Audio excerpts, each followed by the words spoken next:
मागच्या व्हिडिओत तुम्ही बघितलं की आम्ही बडोद्यातून पहाटे गुजरातच्या रस्त्यांवर खूप सारा टोल पे करत सरसोचे शेत, विंडमिल आणि मिठागरे बघत ट्रॅफिकमधून भुज गावाला बायपास करत रणोत्सवाच्या टेंट सिटीच्या बाजूच्या गेटवे टू रण रिसॉर्टमध्ये येऊन पोहोचलो। आज बघूयात हे रण रिसॉर्ट कसं आहे। Let's start. इकडून मेन गेटमधून आल्यावर या दिशेला पार्किंग आहे आणि तिथे पुढे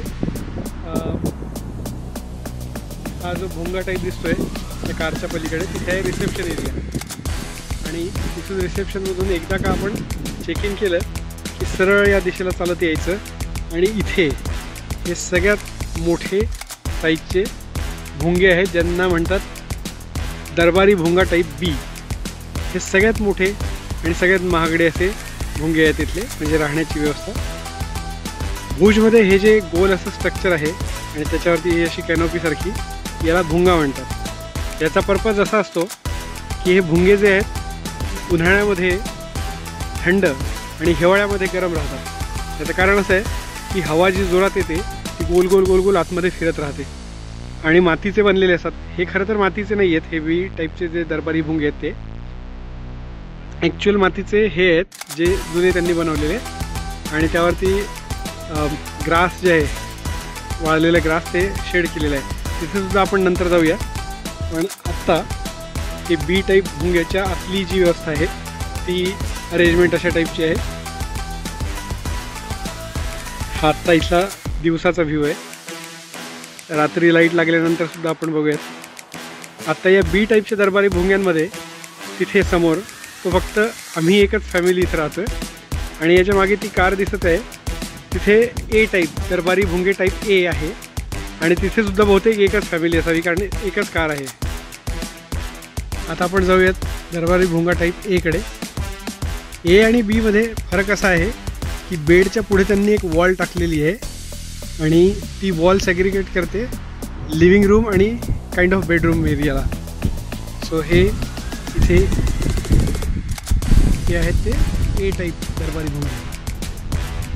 तिथे एक फॅमिली आहे, त्यांना ऑकवर्ड वाटायला नको म्हणून आता तिथे जाऊ नाही आहेत आपण। तर बेसिक अशी अरेंजमेंट आहे। मी कुठेतरी पिक्चर टाकून देईल मध्ये, म्हणजे तुम्हाला ए आणि बी टाईपमधला फरक कळेल। बी टाईपचा तर मी ऑलरेडी एक व्हिडिओ बनवलेला आहे माझ्याच रूमचा, तो इथे ॲड करेन मी। ते आमच्या भुंग्याच्या बाहेर एक स्विंग लावला आहे, हा दोन्ही रूमसाठी, इकडला जो दुसरा कोणीतरी राहणार असेल आणि ही रूम याच्यासाठी कॉमन असा आहे।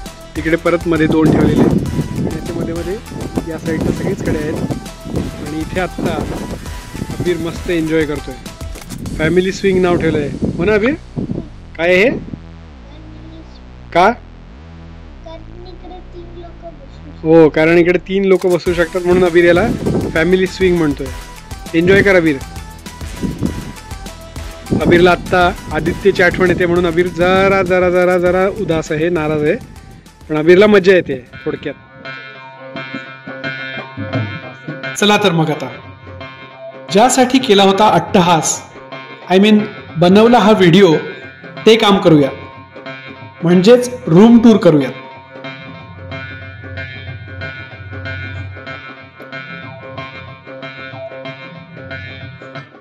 इथे रूम मध्ये मोठा double bed, sofa, tea table, fan, AC आणि टीव्ही आहे। इथे आत गेल्यावर हा ड्रेसिंग एरिया आहे। इथेच electric T kettle, tea coffee pouches, towel, साबण सगळं आहे आणि आत हे वॉशरूम। चला, ते काही बघण्यात अर्थ नाही। अरे हे काय, बाहेर तर रात्र झाली आहे आणि अचानक सांस्कृतिक कार्यक्रम कसा सुरू झाला? काहीतरी चुकतंय। वाईट रणात फिरायला गेलो ते तर दाखवायचंच राहिलं।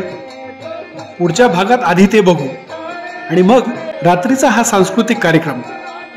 चला तर मग भेटूया पुढच्या भागात, व्हाईट रन ऑफ कच्छ मध्ये।